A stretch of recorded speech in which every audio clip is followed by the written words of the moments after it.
The rope bit into Elizabeth Montgomery's wrists as she was dragged through the muddy streets of Redemption Creek. Her once beautiful blue dress now torn and stained beyond recognition. The year was 1875, and Elizabeth had just discovered that the laws of the frontier offered little protection to a woman betrayed by those she trusted most. "Keep walking, Miss Montgomery," growled the burly man hauling her toward the auction platform erected in the town square. "Your father's debts ain't gonna pay themselves." Elizabeth stumbled, her face streaked with tears and dirt, but her chin remained high. At 22, she'd never imagined her life would come to this, being sold to the highest bidder like cattle. Her father had died 2 weeks prior, leaving behind gambling debts she hadn't known existed. The bank had seized their small homestead, and now Marshal Davis claimed selling her into domestic service was perfectly legal. A crowd had gathered around the wooden platform. Most were men, miners, cowboys, and drifters with hungry eyes. Elizabeth scanned the faces, finding no sympathy, no rescue. She'd lived in Redemption Creek her entire life, yet in her hour of need, not a single soul stepped forward. "Ladies and gentlemen," shouted the auctioneer, yanking Elizabeth onto the platform. "What we have here is a fine specimen of womanhood. Can cook, clean, and comes from good stock. Bidding starts at $50, the crowd murmured as men began calling out prices. Elizabeth closed her eyes, trying to shut out the reality of her situation, when suddenly a commanding voice cut through the clamor. $1,000. The crowd fell silent. Elizabeth's eyes flew open to see a tall man at the back of the gathering. He wore a dark duster, dusty from the trail, and a wide-brimmed hat pulled low over his face. But she could still make out the hard line of his jaw, the broad shoulders, and the gleaming star pinned to his vest. "Well now," stammered the auctioneer, "seems we have ourselves a serious bidder." $1,000 from Ethan Hayes, the man said, striding forward through the parting crowd. "And you can put your money away, gentlemen. She's already mine." Elizabeth stared at the stranger in confusion. She had never seen this man before in her life, yet there was something vaguely familiar about him. Marshal Davis stepped forward, eyes narrowed. "What's the meaning of this, Hayes? This auction is perfectly legal." "Legal?" Ethan's voice was cold as he reached the platform. "Selling a free woman against her hasn't been legal in this country for 10 years. Not since the war," Davis sputtered. "This ain't about that. She's payment for debts. I have documentation proving otherwise." Ethan pulled a folded paper from inside his vest. "A marriage certificate, signed 3 months ago when I passed through. Elizabeth Montgomery is my wife." Elizabeth's mouth fell open. She had never married anyone, let alone this stranger, but before she could protest, Ethan's eyes met hers with an intensity that silenced her. There was a message there play along. "I've been away working the cattle trails," Ethan continued, his voice carrying for all to hear. "Came back as soon as I heard about her father's passing and these proceedings." He turned to Elizabeth with a gentleness that belied his hard exterior. "I'm sorry I wasn't here sooner, Elizabeth." The auctioneer, clearly uncomfortable, glanced between Ethan and Marshal Davis. "If she's married, then she's my responsibility," Ethan finished, handing over a stack of bills. "This should cover any legitimate debts. The rest of this charade ends now." Elizabeth felt the ropes around her wrists being cut as Ethan stepped onto the platform. She nearly collapsed, but his strong arm wrapped around her waist, steadying her.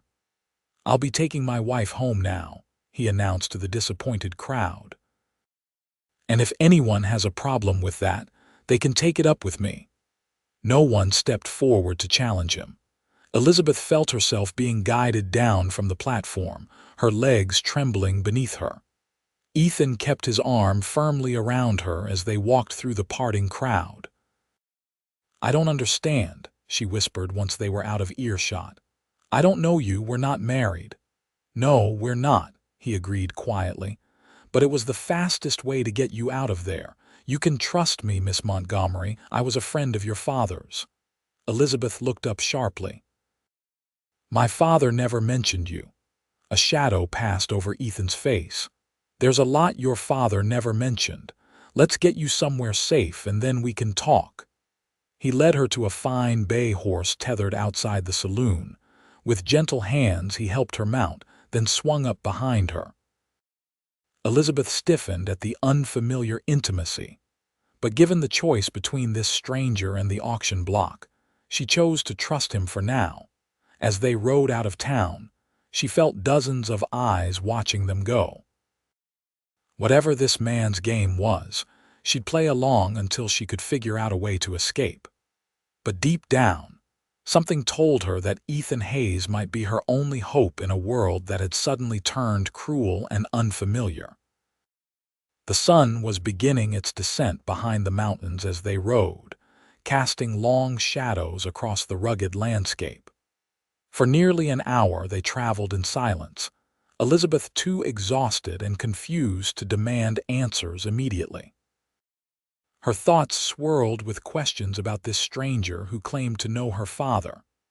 We're almost there, Ethan finally said, his voice a low rumble against her back. Elizabeth peered ahead to see a modest cabin nestled in a small clearing surrounded by pines. Smoke curled from the stone chimney, suggesting someone was home. Whose place is this? She asked, finding her voice at last. It belongs to a friend. You'll be safe here while we figure things out. As they approached, the cabin door swung open, and an older woman with silver-streaked hair stepped onto the porch. She wore a simple dress and apron, her weathered face breaking into a smile when she spotted them. About time you showed up, she called. Was beginning to think you wouldn't make it before dark. Ethan dismounted first, then reached up to help Elizabeth down. Her legs nearly buckled after the long ride, and his strong hands steadied her again. This is Martha, Ethan explained. Martha, this is Elizabeth Montgomery. James Montgomery's daughter, Martha nodded, her eyes kind but assessing. Yes, I can see the resemblance. Come inside, child. You look like you've been dragged through hell backwards. The cabin was warm and smelled of fresh bread and coffee. Elizabeth sank gratefully into a chair at the rough-hewn table while Martha bustled about, pouring her a cup of hot coffee and setting out a plate of bread and preserves. Eat something, the older woman urged. Then you can wash up. I've put out some clean clothes for you in the back room. Elizabeth's hands trembled as she reached for the cup. Thank you for your kindness, but I don't understand any of this. Who are you people? How did you know my father? Ethan had removed his hat and duster, revealing thick dark hair and eyes the color of a summer storm. He sat across from her, his expression grave. Your father and I served together in the war, he began. We saved each other's lives more times than I can count. After the fighting ended, we kept in touch through letters. When he settled in Redemption Creek, I visited a few times over the years. But I never met you, Elizabeth said, confusion evident in her voice. No, Ethan agreed. The last time I visited was about 8 years ago. You would have been just a girl then and away at school in Denver. Elizabeth remembered those years at the girls' school. Her father had insisted on a proper education despite their modest means. It had been his pride that his daughter would be a lady of refinement. A month ago, I received a letter from your father, Ethan continued. He was worried. Said he'd gotten himself into some trouble with some powerful men. Asked if I could come to Redemption Creek. What kind of trouble? Elizabeth asked, though she suspected she already knew the answer. Gambling debts, Ethan confirmed, but not just any gambling. Your father believed the games were rigged, that he was being deliberately fleeced by men working for someone with influence in the territory. Marshal Davis, Elizabeth whispered. Ethan nodded. Davis is just the public face. There's someone else pulling the strings. Your father was gathering evidence, but he hesitated. But he died before he could expose them, Elizabeth finished, tears welling in her eyes. They said it was his heart, but he was never sick a day in his life. Martha placed a comforting hand on her shoulder. Eat now, dear. You need your strength. Elizabeth managed a few bites of bread, the food settling uneasily in her stomach. So what happens now? They'll know you lied about us being married. The marriage certificate looked real enough to fool them for a while, Ethan said. And it gives us time to figure out what's really going on in Redemption Creek. Your father's letter mentioned a ledger, a record of all the rigged games and money changing hands. I don't know anything about a ledger, Elizabeth said, shaking her head. He wouldn't have told you, Ethan replied. He was trying to protect you, but if we can find it, we might be able to clear your father's name and expose whoever's behind all this. Elizabeth felt a surge of determination through her exhaustion. Then we'll find it. But first, I need to understand something. Why did you really come for me today? You could have just investigated quietly without involving yourself in that auction. She couldn't keep the bitterness from her voice at the last word. Ethan's eyes met hers across the table, something fierce and protective flashing in their depths. Your father once saved my life at great risk to his own. I owed him a debt I could never repay. But more than that, no one deserves to be treated the way they were treating you. Not in any civilized place. Martha cleared her throat. You should rest now, Elizabeth. There's a tub of hot water waiting for you in the back room. Tomorrow will bring its own troubles. Elizabeth nodded, suddenly overwhelmed by the events of the day. As she stood to follow Martha, she paused beside Ethan. Thank you, she said softly. Whatever your reasons, you saved me today. His expression softened. Get some rest, Miss Montgomery. We have a long road ahead. Later, after washing away the dirt and humiliation of the day in the privacy of the back room, Elizabeth lay beneath clean quilts on a narrow bed, listening to the murmur of voices from the main room. Ethan and Martha were still talking, their tones serious and low. Despite her exhaustion, sleep eluded her. Her mind kept returning to the moment Ethan had appeared at the auction, claiming her as his wife. There had been something in his eyes when he looked at her, something beyond the duty he claimed to owe her father. But Elizabeth knew better than to trust appearances. Today had taught her that the world was far crueler than she had ever imagined. Still, as she finally drifted towards sleep, she couldn't help but feel that in Ethan Hayes she had found not just a rescuer, but perhaps an ally in a fight she hadn't known she was part of until today. Dawn broke with pale fingers of light stretching through the small window of Elizabeth's room. For a moment she lay disoriented, the unfamiliar surroundings confusing her sleep-addled mind. Then the events of the previous day came rushing back: her father's funeral, the seizure of their home, the humiliating auction, and finally, the mysterious Ethan Hayes claiming her as his wife. A soft knock at the door roused her fully. "Elizabeth," Martha's voice called, "there's breakfast if you're hungry." "Thank you," Elizabeth replied, pulling herself from the bed. "I'll be right out." The borrowed dress Martha had provided was simple, but clean, a faded blue calico that was a bit loose at the waist but otherwise fit well enough.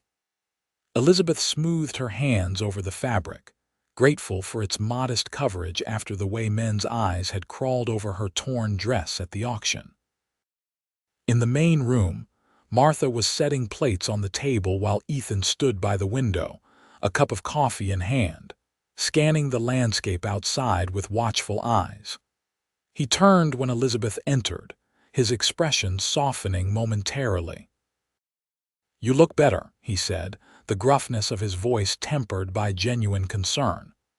"Amazing what clean clothes and a night's sleep can do," Elizabeth replied, though in truth, her sleep had been fitful and plagued by nightmares.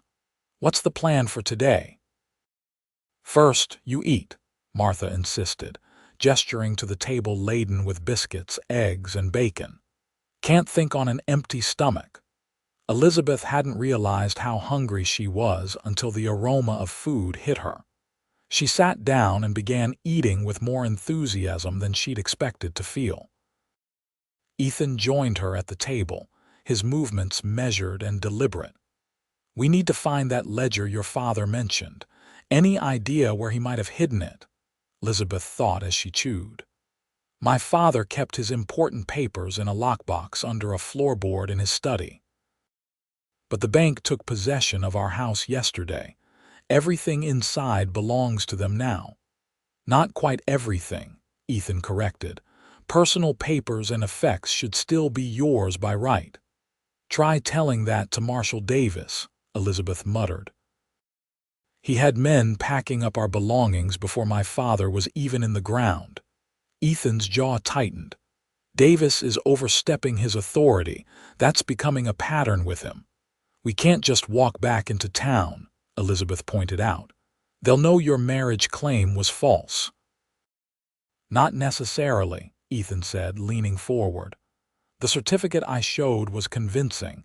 It had the right seals and signatures. They might question it, but they can't disprove it easily." "Where did you get such a document?" Elizabeth asked, suspicion creeping into her voice.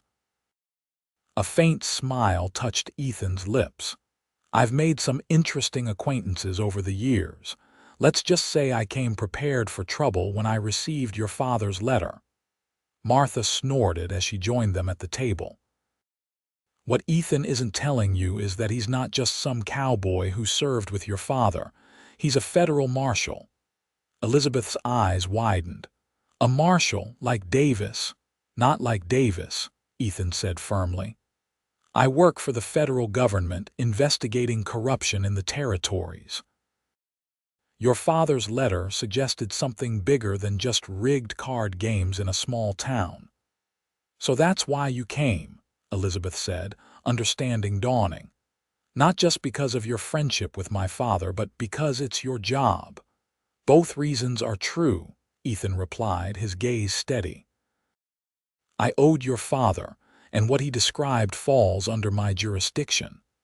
When I arrived in town yesterday and heard about the auction, I knew things had escalated beyond what your father had described in his letter." Elizabeth absorbed this new information. "So what do we do now?" "How do we get back into my father's house to look for the ledger?" "We return to town as husband and wife," Ethan said simply. "You have every right to collect your personal belongings from your father's estate. I'll accompany you as protection.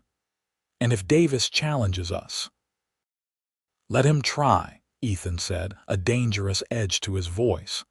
"I have federal authority that supersedes his local badge." Martha cleared her throat.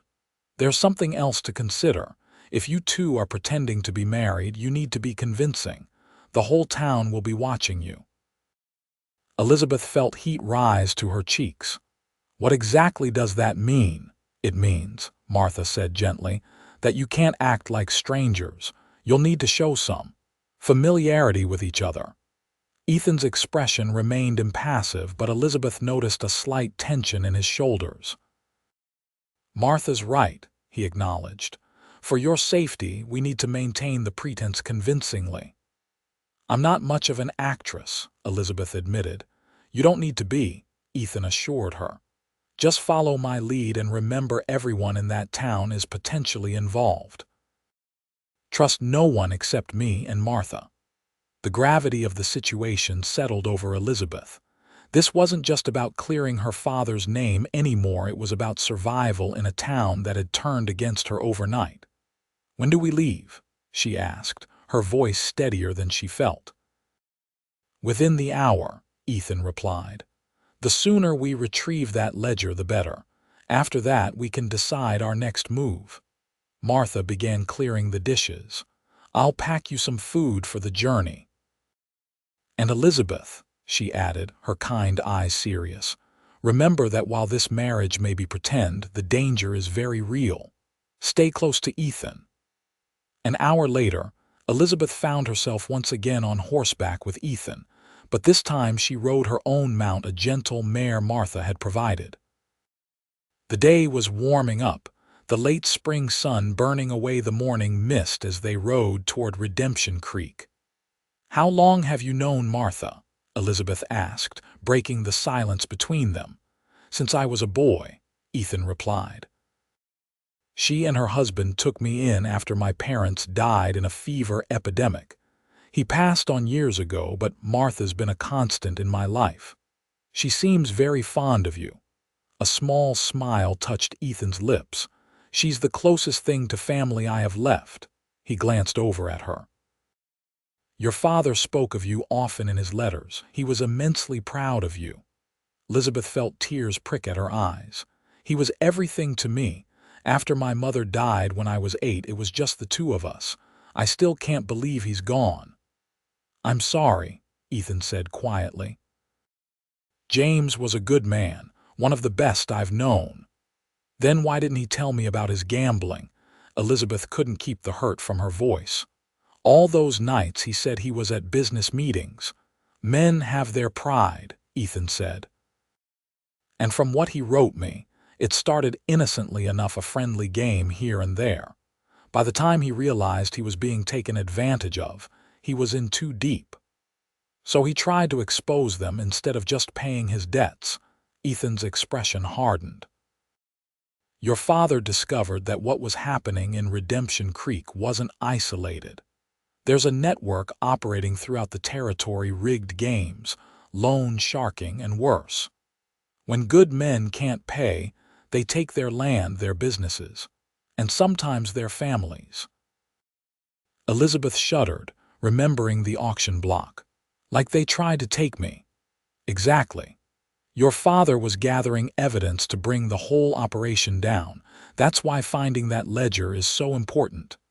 As they crested a hill, Redemption Creek came into view in the valley below. It was a modest settlement, a main street lined with wooden buildings, a church steeple rising at one end, and scattered homes and farms spreading outward. Once, it had represented safety and community to Elizabeth. Now it looked like a trap waiting to be sprung. "Remember," Ethan said as they approached the town limits, "you're my wife. We've been married for 3 months. We met when I passed through town last fall and corresponded until I returned to marry you before heading to Texas on business." "And you came back when you heard about my father's death," Elizabeth finished, committing the story to memory. "Right. If anyone asks specific questions, let me do most of the talking.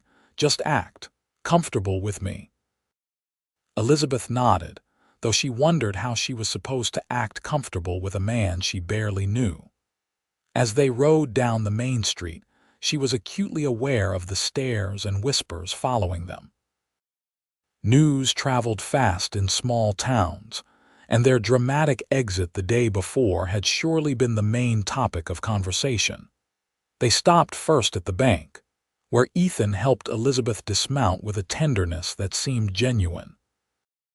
His hand lingered at her waist a moment longer than necessary, a small but visible display of affection for any watching eyes.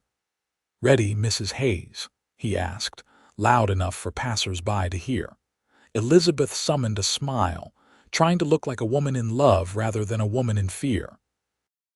"Ready, husband."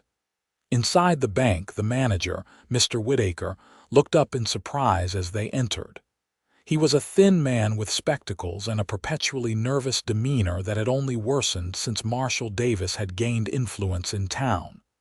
"Miss Montgomery, I mean Mrs. Hayes," he stammered. "This is unexpected." "Mr. Whitaker," Elizabeth acknowledged coolly. "I've come to discuss my father's estate and retrieve my personal belongings from our home." Whitaker glanced anxiously at Ethan, clearly intimidated by his imposing presence. "Well, that is to say, the property has been seized for debts." "The property, yes," Ethan interrupted smoothly. But my wife's personal effects and her father's papers remain her legal property. We're not contesting the foreclosure at this time, merely exercising her right to collect what rightfully belongs to her. I'd need to consult with Marshal Davis about this, Whitaker hedged. Ethan's smile didn't reach his eyes. By all means, consult with whomever you wish.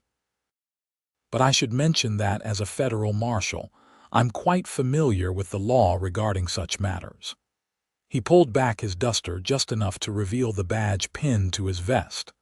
I'd hate to see this simple matter escalate to a federal issue. The blood drained from Whitaker's face. A federal marshal. I wasn't aware few people are, Ethan said mildly. I prefer to keep it that way unless necessary.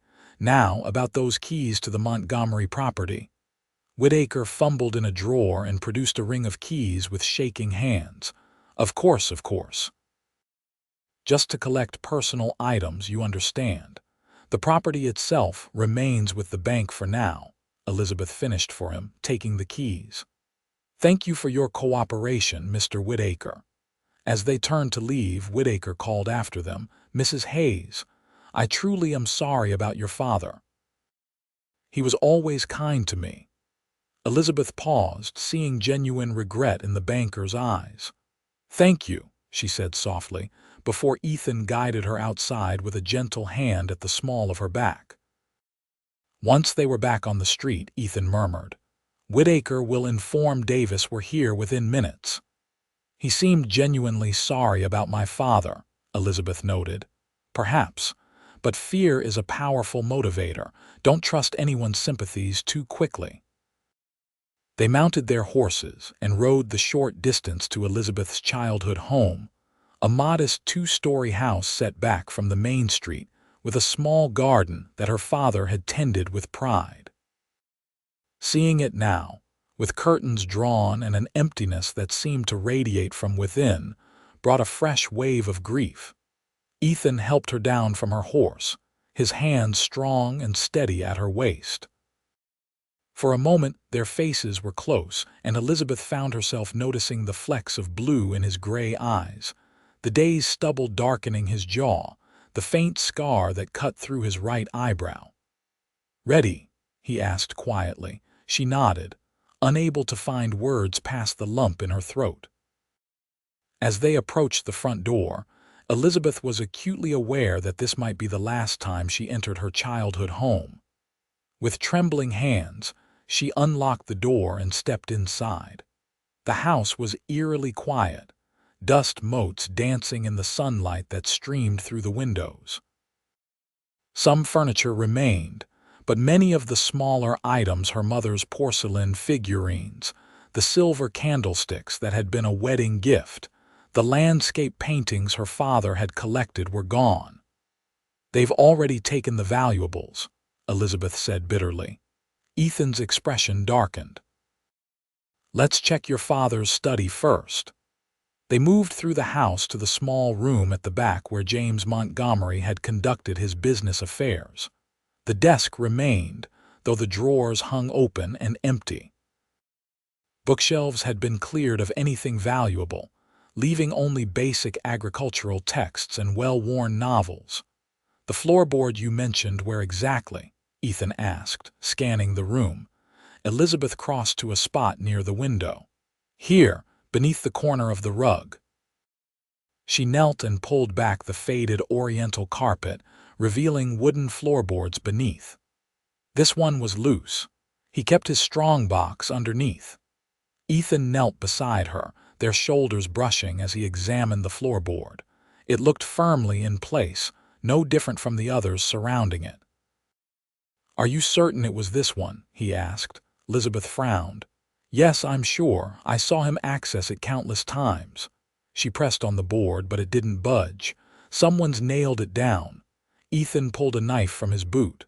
Stand back. With practiced efficiency, he worked the blade into the seam between the boards and pried upward. The nails groaned as they pulled free, and the board lifted to reveal a shallow space beneath. But instead of the expected strongbox, there was only emptiness. "It's gone," Elizabeth whispered, disappointment crushing her hopes. "They found it." Ethan examined the space more carefully, running his fingers along the edges. "Wait," he said suddenly, pressing against the back wall of the hiding spot. A section of wood moved slightly. "There's a false bottom." With delicate maneuvering, he managed to lift the secondary panel, revealing a much smaller compartment beneath. Inside lay a leather-bound book no bigger than a man's hand. "The ledger," Elizabeth breathed as Ethan carefully extracted it. He flipped it open, revealing pages of meticulously recorded dates, names, and amounts. "Your father was thorough," he murmured, scanning the entries. "This is exactly what we need." The sound of hoofbeats outside made them both freeze. Ethan quickly tucked the ledger inside his vest and replaced the floorboard while Elizabeth straightened the rug. "Someone's here," she whispered. Ethan moved to the window, peering out cautiously. "Davis," he confirmed grimly. "And he's not alone. 4 men with him." Elizabeth's heart raced. "What do we do?" "Act natural," Ethan advised, stepping away from the window.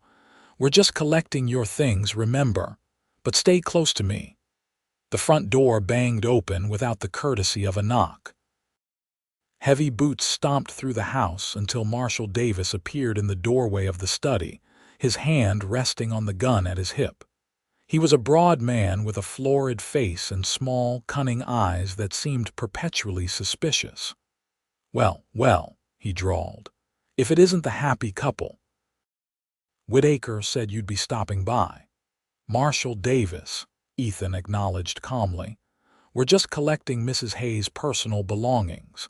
Davis's eyes narrowed as they flicked between Ethan and Elizabeth. "Funny thing about that marriage certificate you showed yesterday. I sent a telegram to the county clerk's office.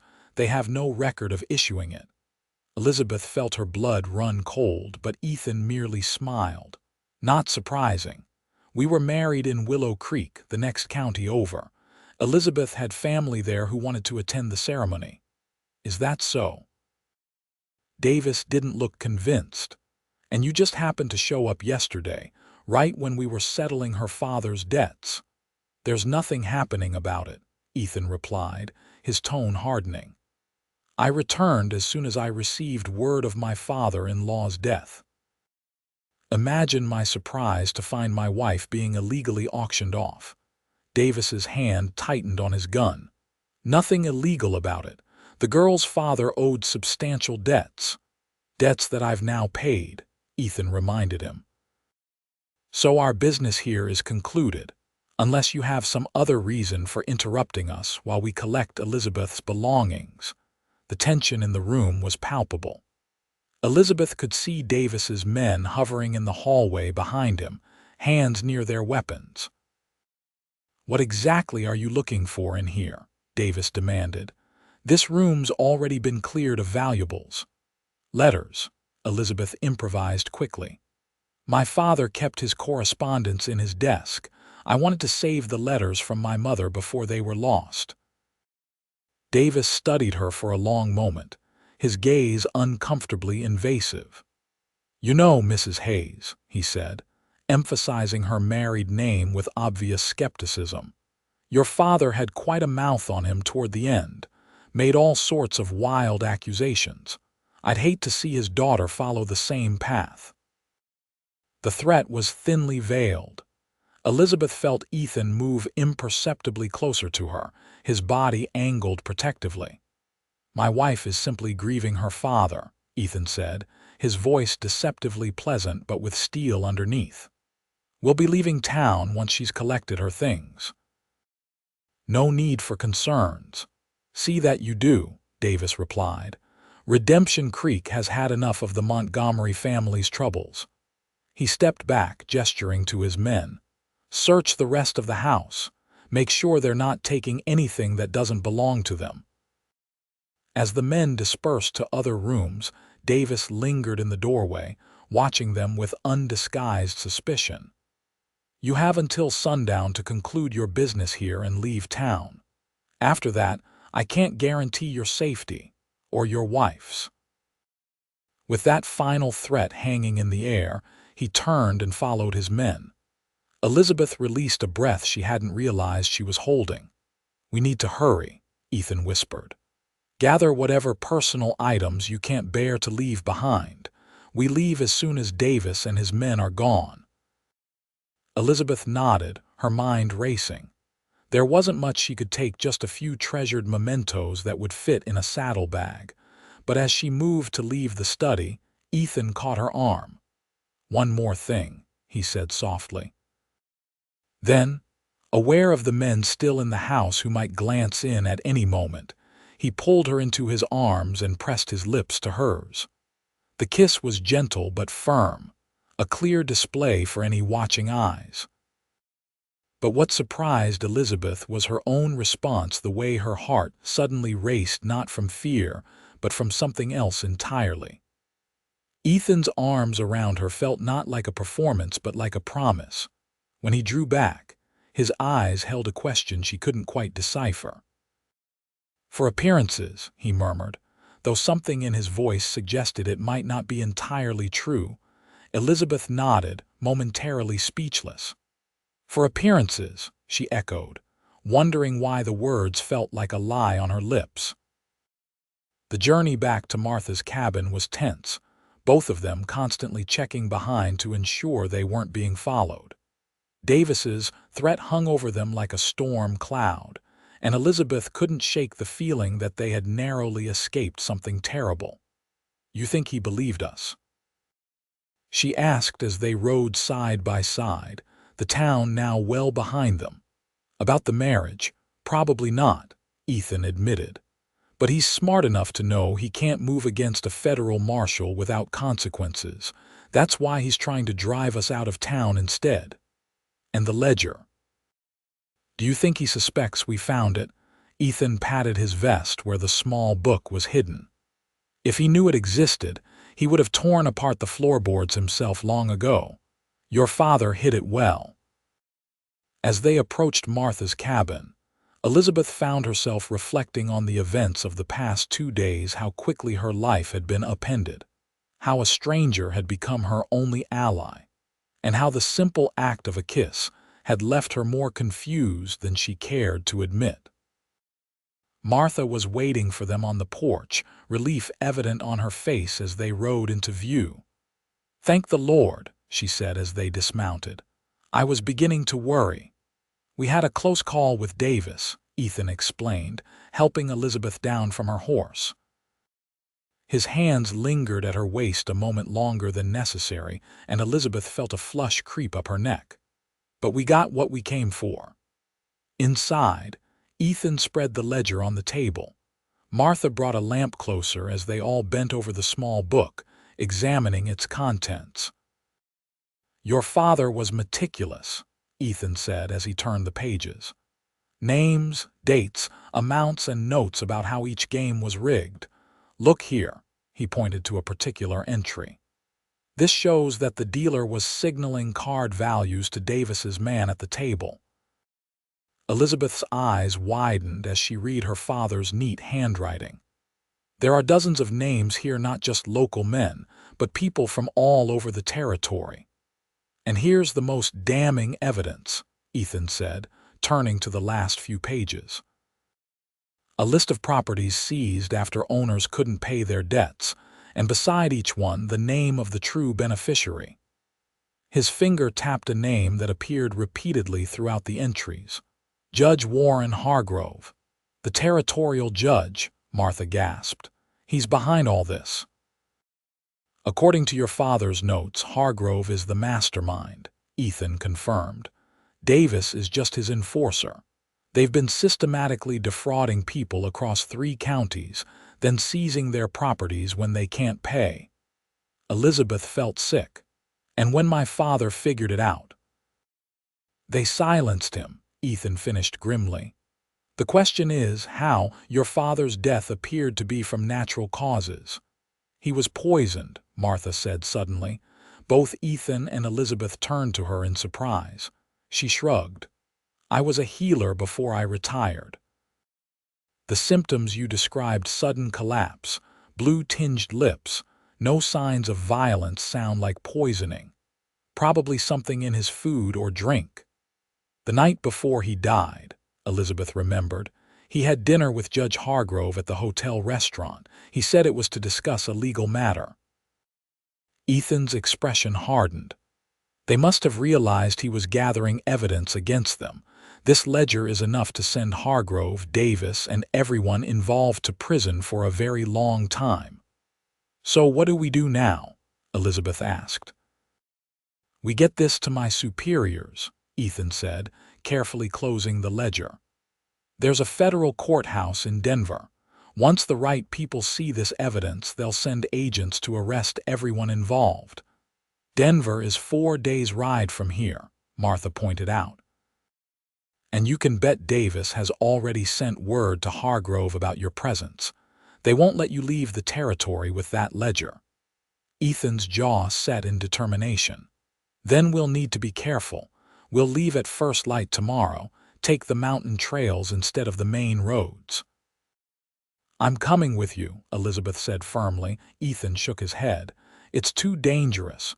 You should stay here with Martha where it's safe. Safe? Elizabeth laughed bitterly. There's no safety for me anywhere until these men are brought to justice. They killed my father. They tried to sell me. And if they realize I know the truth, they'll come for me no matter where I hide. Martha nodded in agreement. She's right, Ethan. Besides, she's supposed to be your wife. A man leaving town without his new bride would raise suspicions. Ethan looked between the two women, clearly outnumbered. Fine, he conceded. But you follow my lead, and if I tell you to run, you run. No arguments. No arguments, Elizabeth agreed, relief flooding through her. The thought of being left behind while Ethan faced danger alone was somehow more frightening than the journey itself. As Martha prepared dinner, Ethan spread a map on the table, planning their route to Denver. Elizabeth watched him work, noticing the confident way his fingers traced paths through the mountains, the thoughtful furrow of his brow as he considered alternatives. How long have you been a marshal? She asked. 5 years, he replied without looking up. After the war, I drifted for a while, then found purpose in upholding the law. Your father actually recommended me for the position. He never told me, Elizabeth said softly. There seems to be a lot he kept from me. Ethan finally looked up, his expression gentle. He was protecting you. Men like us men who have seen war, we want to keep the darkness away from those we love. I'm not a child to be sheltered, Elizabeth protested. I could have helped him. And then you might have shared his fate, Ethan pointed out. He made his choices to keep you safe. Honor that, even if you don't agree with it. Elizabeth fell silent, considering his words. For all her hurt at being kept in the dark, she couldn't deny that her father had always acted out of love for her. What will happen after Denver? She asked finally. When this is all over, something flickered in Ethan's eyes, uncertainty, perhaps. Justice will be served. Hargrove and his men will face trial for their crimes. Your father's name will be cleared. That's not what I meant, Elizabeth said, holding his gaze. What happens to us, this arrangement between us? Ethan's hands stilled on the map. That depends, he said carefully. On what? On what you want to happen. His voice was low, almost cautious. When we reach Denver, you'll be free to build a new life however you choose. You're an educated woman with refinement and courage. You could go anywhere, do anything. And you, Elizabeth pressed, where will you go? Wherever duty sends me next, he replied. But there was a hesitation in his voice that suggested the answer wasn't as simple as he made it sound. Before Elizabeth could respond, Martha called them to dinner. The conversation shifted to practical matters, what supplies they would need, how early they should depart, which passes might still have snow this late in spring. But throughout the meal, Elizabeth found her eyes drawn repeatedly to Ethan, wondering about the man beneath the marshal's badge. That night, as she lay in bed listening to the sounds of the cabin settling, Elizabeth thought about the kiss they had shared in her father's study. Though initiated for show, there had been something genuine in the way Ethan had held her, something that spoke of more than mere pretense. Tomorrow they would begin a dangerous journey together, one that might lead to justice for her father, but would also inevitably lead to a crossroads for herself and Ethan. Their false marriage had been born of necessity, but Elizabeth couldn't deny that something real was growing in its shadow. Whether that something had a future beyond their arrival in Denver remained to be seen. For now, she would focus on surviving the journey ahead and honoring her father's memory by ensuring his evidence reached the right hands. As for Ethan Hayes and the unexpected feelings he stirred in her heart, that was a mystery that would have to unfold one day at a time. The pre-dawn sky was still dark when Elizabeth felt a gentle hand on her shoulder. She opened her eyes to find Martha standing over her, a small oil lamp casting shadows across her weathered face. "Time to get ready, child," the older woman whispered. "Ethan wants to be on the trail before first light." Elizabeth nodded, shaking off the remnants of sleep. She dressed quickly in the clothes Martha had provided: sturdy riding pants, a cotton shirt, and a fitted jacket that would offer protection against the mountain chill. Practical attire that would have scandalized the ladies of Redemption Creek, but perfect for the journey ahead. In the main room, Ethan was already fully dressed and armed, studying the map one final time by lamplight. He looked up when Elizabeth entered, his eyes taking in her attire with approval. "Good, you're dressed sensibly," he said. "We've got a long first day ahead of us." Martha pressed a bundle into Elizabeth's hands. "Food for the trail, and this." She handed over a small cloth package. "Herbs for pain and fever should either of you need them."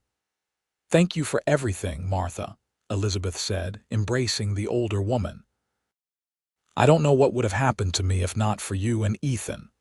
Martha patted her cheek affectionately. "You're stronger than you know, girl. Your father raised you well." She turned to Ethan, her expression stern.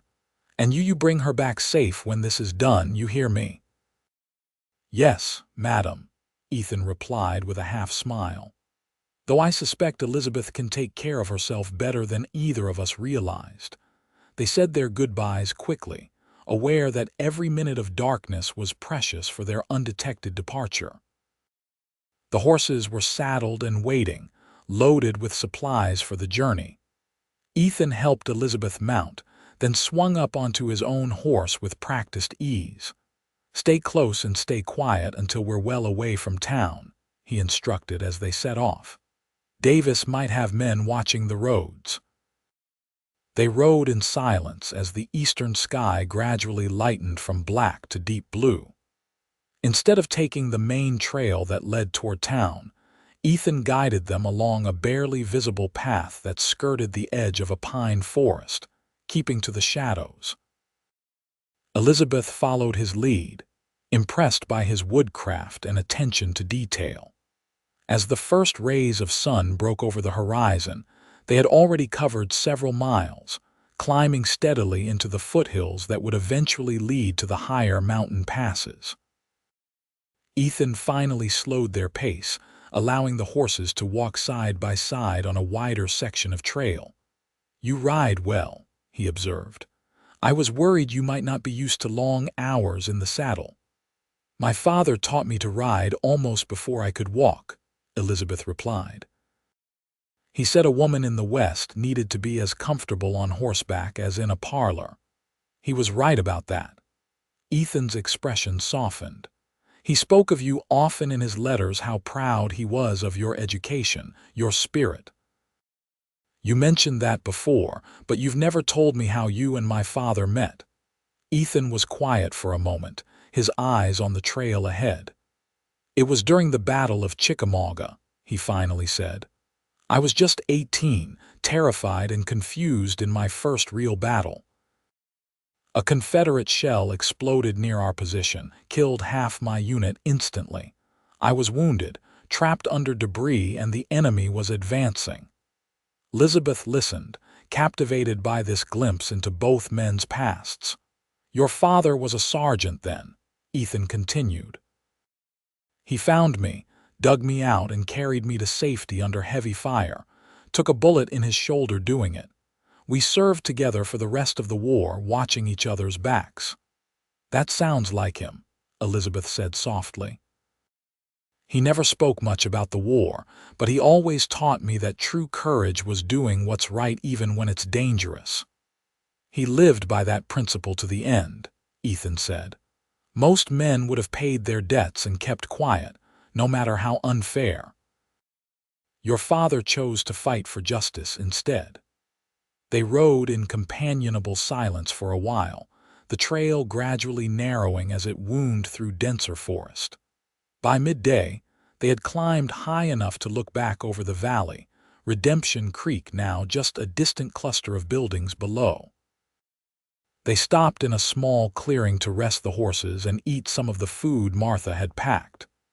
As Elizabeth unwrapped the bread and dried meat, she noticed Ethan constantly scanning their surroundings, alert to any sign of pursuit. "You think they're following us?" she asked. "Not yet," he replied. "But Davis will discover we've left town soon enough if he hasn't already, and he'll know there's only one reason we'd flee. We found something incriminating." "The ledger," Elizabeth nodded toward his vest, where the small book was securely tucked away. "Exactly. Once he reports to Hargrove, they'll spare no effort to stop us from reaching Denver." "Then we should keep moving," Elizabeth said, quickly repacking the remaining food. Ethan studied her with something like admiration. "You're taking all this remarkably well." "Most women would be hysterical after what you've been through." Elizabeth raised an eyebrow. "Most women haven't had their world destroyed in 2 days. After that, fear seems rather pointless." A smile tugged at the corner of his mouth. "Your father was right about your spirit." They continued their journey through the afternoon, the trail growing steeper and more challenging. Ethan set a brisk pace, but not so fast that the horses would tire too quickly. By late afternoon, they had reached a high ridge that offered a commanding view of the surrounding landscape. Ethan reined in his horse, studying the terrain ahead. "We'll camp in that grove of pines," he decided, pointing to a sheltered spot about half a mile ahead. "Good cover, near water and defensible if needed." As they made their way to the campsite, Elizabeth noticed dark clouds gathering over the distant peaks. "Looks like a storm coming," she observed. Ethan nodded grimly. "Mountain weather is unpredictable this time of year. We'll need shelter for the night." The grove proved ideal for their needs, dense enough to provide cover, but with a small clearing at its center perfect for a campsite. A narrow stream gurgled nearby, providing fresh water for them and the horses. While Elizabeth tended to the animals, removing their saddles and rubbing them down, Ethan gathered firewood and began constructing a simple lean-to against the largest pine tree. "That should keep us dry if the rain comes," he said, surveying his handiwork. "I'll keep the fire small, less visible from a distance." As darkness fell, the temperature dropped rapidly. Elizabeth shivered despite her jacket, grateful when the small fire sprang to life under Ethan's skilled hands. They ate a simple dinner of Martha's provisions, sitting close to the flames. "How much farther to Denver?" Elizabeth asked, watching the firelight play across Ethan's features. 3 days if the weather holds," he replied. "Longer if this storm slows us down. We'll need to cross Thunder Pass tomorrow. It's the fastest route, but it can be treacherous after rain." Thunder rumbled in the distance, as if emphasizing his point. Elizabeth glanced up at the darkening sky visible through gaps in the pine boughs. "It's definitely coming this way." Ethan moved to sit beside her, close enough that she could feel the warmth radiating from his body. "We should try to get some sleep while we can. I'll take first watch." Wake me for the second, Elizabeth insisted. You need rest too. He looked like he might argue, but then nodded. A few hours of sleep would help. I'll wake you at midnight. As they settled in beneath the lean-to, the first fat raindrops began to fall, hissing as they hit the fire. Elizabeth wrapped herself in the blanket Martha had provided, acutely aware of Ethan sitting just a few feet away, his back against a tree trunk, rifle across his knees. "Ethan," she said softly, "thank you for everything you've done." He turned to look at her, his face half in shadow. "I made a promise to your father to help if he ever needed it. I keep my promises." "Is that the only reason?" Elizabeth found herself asking. Duty to an old friend. The question hung between them as the rain intensified, drumming against the pine boughs overhead. Ethan was silent for so long that Elizabeth thought he might not answer. "No," he finally said, his voice low. "Not the only reason." Before she could ask what he meant, a blinding flash of lightning illuminated the clearing, followed immediately by a deafening crack of thunder. The storm had arrived in full force, bringing with it a deluge that transformed the gentle stream into a rushing torrent within minutes. Elizabeth pulled the blanket tighter around herself, trying to ignore the occasional drops that found their way through their makeshift shelter. The wind howled through the trees, and several times she heard the ominous crack of branches breaking. "Move closer," Ethan instructed, shifting to make room for her beside him against the tree trunk. "Body heat will help keep us both warm." Elizabeth hesitated only briefly before sliding over to sit beside him, their shoulders touching. Ethan lifted his arm and wrapped it around her, pulling her against his side. The immediate warmth and security of his embrace made her breath catch. "Better?" he asked, his voice rumbling in his chest against her ear. "Yes," she whispered, allowing herself to relax against him. "Much better." They sat in silence as the storm raged around them, the small fire now completely extinguished by the rain. Elizabeth found herself acutely aware of every point of contact between them, his arm around her shoulders, the solid warmth of his chest, the steady rhythm of his breathing. "You never answered my question," she said finally. "What did you mean? It wasn't only duty to my father." She felt rather than saw him turn his head to look down at her. In the darkness, with only occasional flashes of lightning for illumination, his face was a study in shadows and sharp angles. "When your father wrote to me about the trouble in Redemption Creek," he began slowly, "I was already tracking similar operations in other territories. It was my duty to investigate, yes. But when he mentioned you how worried he was for your safety if anything happened to him, I felt." He paused, searching for words. "I felt personally invested. Your father had shown me your photograph once, years ago, and spoken so often of your intelligence and spirit that I felt I knew you already." Elizabeth's heart quickened at his confession. "And now that you do know me, what do you feel now?" Another flash of lightning illuminated his face, revealing an intensity in his eyes that made her breath catch. "I feel that your father underestimated you," he said softly. "You're even more remarkable than he described." The thunder that followed seemed to echo the pounding of Elizabeth's heart. Without consciously deciding to move, she found herself turning toward him, her hand coming to rest against his chest. "Ethan," she whispered, not entirely sure what she was asking for. He answered by lowering his head, his lips finding hers in the darkness. Unlike the kiss in her father's study, this one held no pretense of performance. It was gentle at first, almost questioning, but deepened as Elizabeth responded, her fingers curling into the fabric of his shirt.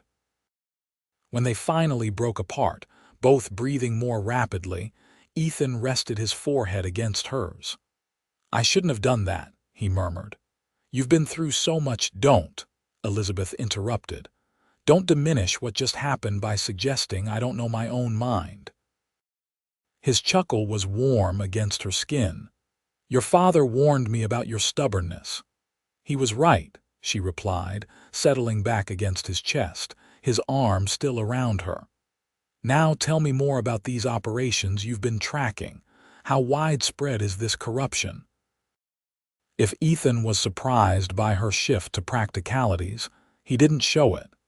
Instead, he seemed to appreciate her focus on the larger picture. As the storm continued to rage outside their shelter, he explained how he'd been investigating a pattern of land seizures throughout the Western Territories, all following similar methods: rigged gambling, falsified debts, and corrupt local officials. "Your father's ledger is the first concrete evidence linking it all to Judge Hargrove," he concluded. "That's why it's so valuable and why they'll do anything to prevent us from reaching Denver with it." "And after Denver?" Elizabeth asked, returning to the question that had been lingering between them. "What happens when this is over?" Ethan was quiet for a moment. "That depends partly on you," he finally said. "What do you want, Elizabeth?" It was a question she hadn't allowed herself to consider fully until now. 2 days ago, her life had been defined by her role as James Montgomery's daughter, her future planned around eventually marrying a suitable man from Redemption Creek and settling into a comfortable life of domesticity. Now, everything had changed. "I want justice for my father," she said firmly. "And after that, I want a life with purpose. I don't think I could go back to just being someone's wife after everything I've seen." "You could never be just anything," Ethan said with quiet certainty. "And there's no reason you couldn't have both purpose and," he hesitated, "and love." Elizabeth finished for him. "Yes," he agreed softly. "And love." The storm was beginning to abate, the thunder now a distant rumble. Elizabeth felt herself growing drowsy, lulled by the rhythmic sound of rain and the steady beat of Ethan's heart beneath her ear. "Get some sleep," he murmured, his hand gently stroking her hair. "I'll wake you for your watch." Elizabeth wanted to protest that she was still perfectly alert, but her heavy eyelids betrayed her. The last thing she remembered before drifting off was the feeling of Ethan's lips pressing a gentle kiss to the top of her head. She woke to gray dawn light filtering through the trees, and the realization that Ethan had never woken her for her watch. He was still sitting against the tree trunk, his arm around her, but his eyes were alert, scanning their surroundings. "You let me sleep through the night," she accused, sitting up and stretching her stiff muscles. "You needed the rest more than I did," he replied unapologetically. "Besides, I'm used to long nights on the trail."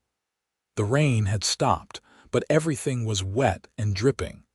Their fire was long extinguished, and the air held a damp chill that penetrated to the bone. Elizabeth stood, wincing at her cramped limbs, and moved to check on the horses while Ethan gathered their few belongings. "The stream's running high," she reported when she returned. "Will that be a problem for crossing Thunder Pass?" Ethan nodded grimly. "It could make things tricky." The trail follows a narrow ridge in places, with steep drop-offs on both sides. After heavy rain, parts of it can wash out. "Is there another route?" "Only by going back down to the valley and taking the main road, which would add 2 days to our journey and expose us to anyone searching for us." Elizabeth squared her shoulders. "Then we take Thunder Pass. I'm not afraid." Something like pride flickered in Ethan's eyes. "I never thought you were." He handed her a piece of jerky and a biscuit from their provisions. "Eat quickly. We should move while we have daylight." They broke camp efficiently and were on the trail within half an hour, the horses picking their way carefully over the rain-slicked ground.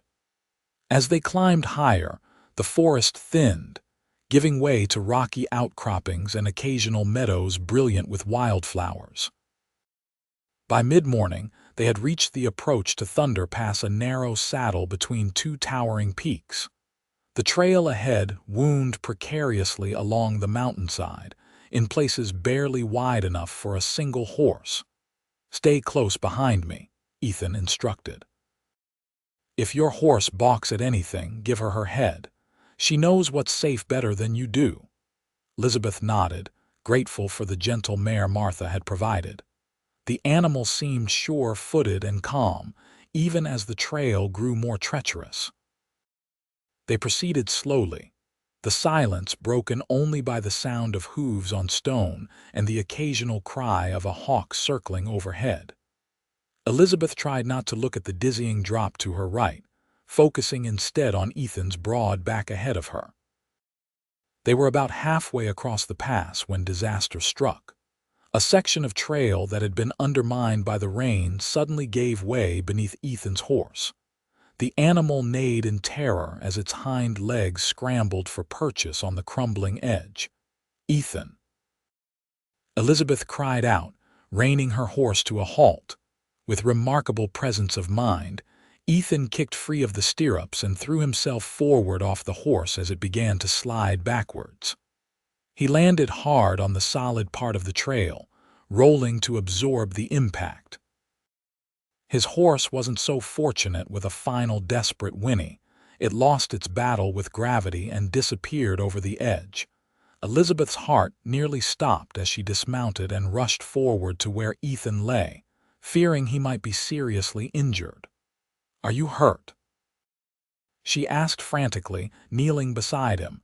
He groaned, pushing himself to a sitting position. "Nothing broken, I think, just bruised." His face was grim as he looked back at the place where his horse had gone over. "Poor beast didn't stand a chance." "I'm just grateful you're alive," Elizabeth said, helping him to his feet. She could feel him wince as he put weight on his right ankle. "You're injured." "It's just a sprain," he insisted, though his face had gone pale with pain. "We need to keep moving. We can both ride your horse." Elizabeth looked dubiously at the narrow trail ahead, now with a gaping hole where part of it had collapsed.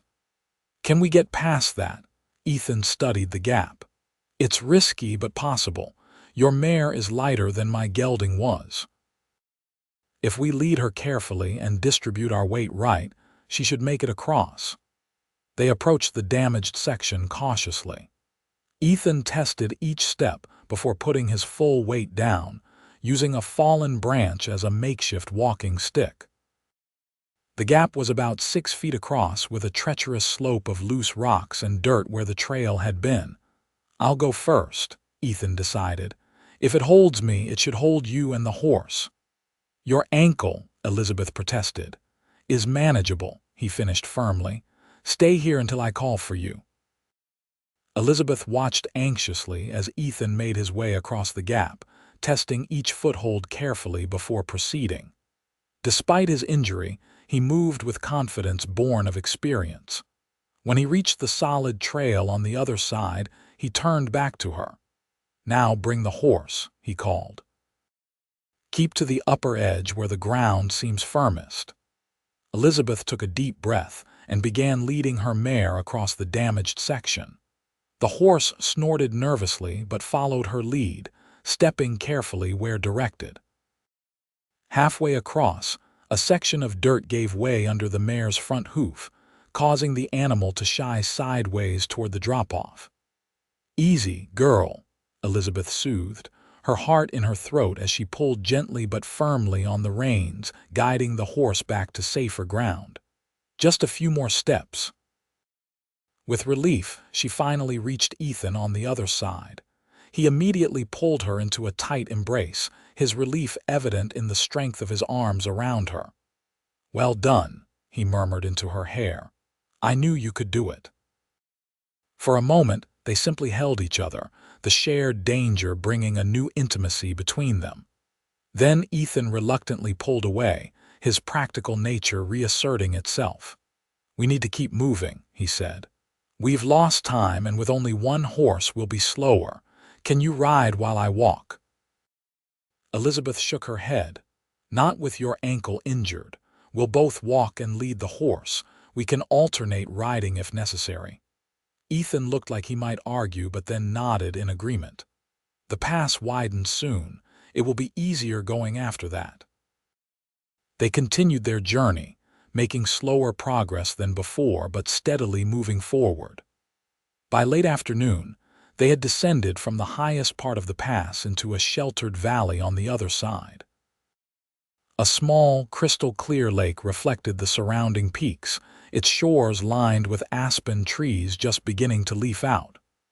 "We'll camp here tonight," Ethan decided, looking at the darkening sky. "It's protected from the wind, and there's good grazing for the horse." As they set up camp, Elizabeth noticed Ethan favoring his injured ankle more and more. When they finally sat down to eat their meager dinner, she insisted on examining it. "Let me see," she said firmly, kneeling in front of him. "Martha gave me herbs for pain and swelling." Reluctantly, Ethan extended his leg, allowing her to carefully remove his boot. His ankle was swollen and beginning to bruise, but when she gently probed the area, she found no signs of a break. "You're right, it's just a sprain," she confirmed, "but a bad one. You need to stay off it as much as possible." She soaked a cloth in the cold lake water and wrapped it around his ankle, then prepared a poultice from Martha's herbs. As she worked, she was acutely aware of Ethan watching her, his gaze thoughtful. "You would have made a good doctor," he observed. Elizabeth smiled. "My mother taught me basic healing before she died. She believed every woman should know how to care for the sick and injured." "She was a wise woman," Ethan said, "like her daughter." The simple compliment warmed Elizabeth more than she expected. "Hold still," she instructed, binding the poultice in place with strips torn from a spare shirt. "That should help with the swelling." "Thank you," Ethan said, his hand catching hers as she finished, "for everything." Their eyes met, and Elizabeth felt that same pull she'd experienced during the storm the night before. Without the immediate danger of pursuit or the drama of the trail collapse, the attraction between them seemed more real somehow, more significant. "I was so afraid when I saw your horse go over the edge," she admitted, her voice barely above a whisper. "For a moment I thought I'd lost you too." Ethan's thumb traced gentle circles on the back of her hand. "It would take more than a mountain trail to separate me from you now, Elizabeth Montgomery." "Is that a promise, Marshal Hayes?" she asked, a small smile playing at her lips despite the seriousness in her eyes. "The most solemn one I've ever made," he replied, drawing her toward him until she was sitting beside him, their shoulders touching. "When this is all over, when Hargrove and his men are facing justice, I want to see where this leads. You and me." Elizabeth felt a flutter of hope in her chest. "Even though our marriage is just a pretense." "Especially because of that," Ethan said. "We have the chance to choose each other, not out of necessity or convention, but because of what we've discovered in each other during this journey." The sincerity in his voice moved her deeply. In the space of just 3 days, this man had become more important to her than anyone else in the world. It wasn't just gratitude for his protection, or the intense circumstances throwing them together. It was something fundamental in who he was, in how he saw her as an equal partner rather than someone to be sheltered. "I would like that very much," she said softly. Ethan's smile was more brilliant than she had yet seen, transforming his normally serious face into something truly handsome. He leaned forward, his hand coming up to cup her cheek as he kissed her, not with the desperate intensity of the night before, but with tender promise, as if sealing a pact between them. When they parted, Elizabeth rested her head on his shoulder, gazing out at the peaceful lake now gilded with the last rays of sunset. "How much farther to Denver?" she asked. 2 more days, Ethan replied. "The worst of the mountain crossing is behind us now. From here, it's mostly downhill to the high plains, then into the city." "And then justice for my father," Elizabeth said with quiet determination. "Justice," Ethan agreed, and perhaps a new beginning for us. As darkness fell around them, they prepared for another night on the trail. Despite the dangers still ahead and the grief still fresh in her heart, Elizabeth found herself filled with an unexpected sense of hope. Whatever the future held, she would face it with this man beside her, a man who had saved her not just from an auction block, but from a life without purpose or true partnership. As she drifted towards sleep, Ethan's arm securely around her, Elizabeth realized that in the midst of losing everything she had known, she might have found something even more precious, a love born of shared danger and mutual respect, a foundation on which to build whatever came next. The following morning dawned clear and cool, the mountain air crisp with the scent of pine and wildflowers. Elizabeth woke to find Ethan already up, testing his weight on his injured ankle. Though still swollen, it seemed to be bearing his weight better than the day before. "The herbs helped," he acknowledged when he saw her watching. "I'll be able to walk today, though we'll need to take it slower than I'd like." They ate a quick breakfast and broke camp efficiently, both aware that every hour brought the possibility of pursuit closer. With only one horse between them, they decided that Elizabeth would ride while Ethan walked, at least until his ankle tired.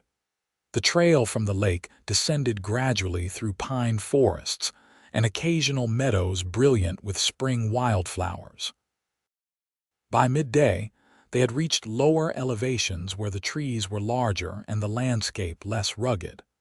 They stopped briefly by a clear stream to rest and water the horse. "We're making good time despite everything," Ethan observed, studying the position of the sun. "We should reach the foothills by nightfall." Elizabeth dismounted, stretching her legs. "Let me walk for a while. You should rest your ankle." Ethan looked like he might refuse, but the practical wisdom of her suggestion won out.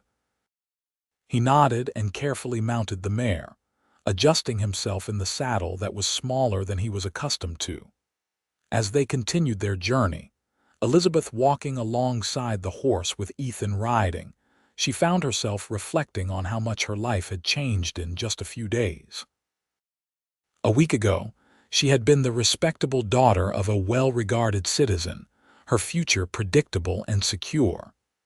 Now she was a woman on the run, pursued by corrupt officials, her only ally a federal marshal with whom she was falling increasingly in love.